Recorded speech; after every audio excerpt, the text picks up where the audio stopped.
Hello YouTube, for my first video in the Versus series, we shall see how Baki Hanma and Jin Marie would stand against each other in an all-out fight.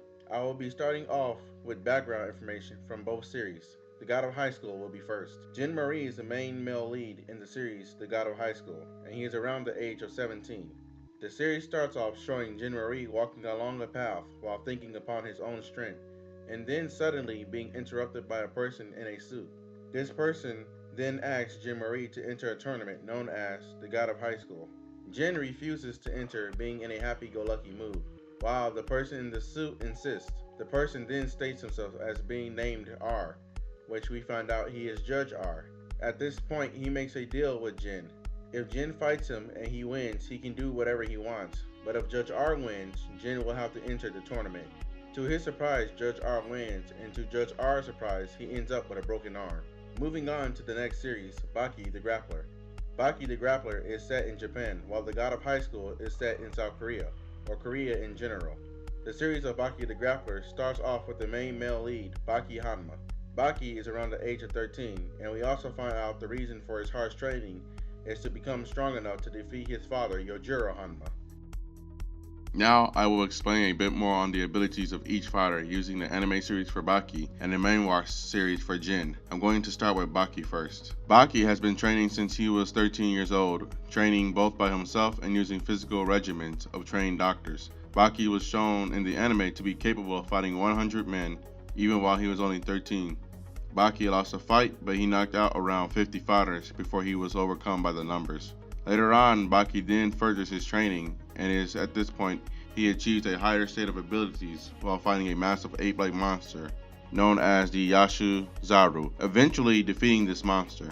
Baki also takes on the bear-like 15-year-old gang boss Hanayama Koru and wins this fight as well. Baki goes on to fight many strong opponents, defeating them all, although Baki does not fight or defeat his father at the end of the anime series.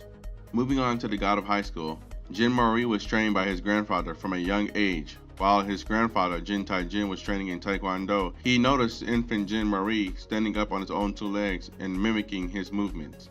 We also find out Jin Marie is a black belt, and not only is he trained by the world's strongest fighter, his grandfather, Jin Taijin.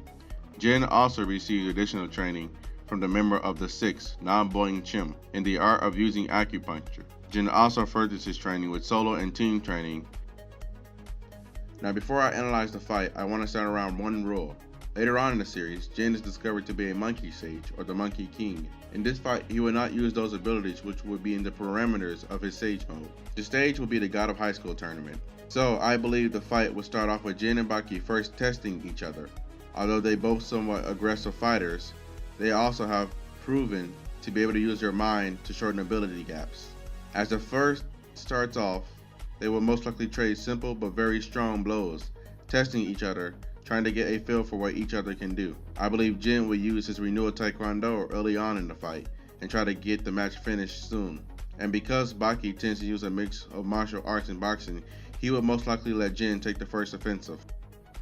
With the force of renewal Taekwondo, Jin will land damaging blows against Baki, but because Baki has an extreme resistance to being actually knocked out, the blow will most likely only stagger him this early on in the fight. Seeing such, Jin will begin to press his offensive, landing more blows to Baki.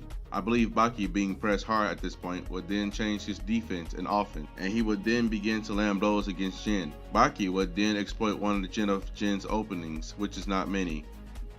Like Baki, Jin is extremely hard to knock out. This fight would drag on at first, seeming like a battle of endurance to most. Each of these fighters though have even more abilities up their sleeves in order to try and break the stalemate.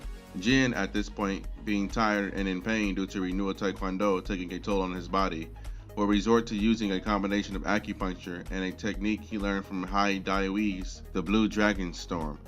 In a bid to stay in the fight, Baki would then begin to use the techniques he also learned from other fights he has fought. He will most likely use the Himekori Karate, also known as a cord cutting technique, which allows him to sever opponents' nerves, critical to eyesight and movement.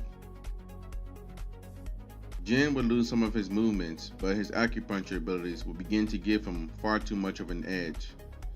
He will remove his own ability to feel pain, while also using the acupuncture to increase his own strength.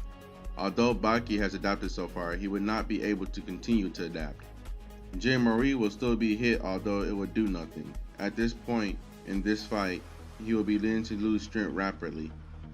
At this point, Jin will make hits in rapid succession, all powerful and stunning. Baki will be utterly in a desperate situation. I believe Jin Marie will land the final blow using combinations of Renewal Taekwondo and a Blue Dragon Storm, finally knocking Baki out.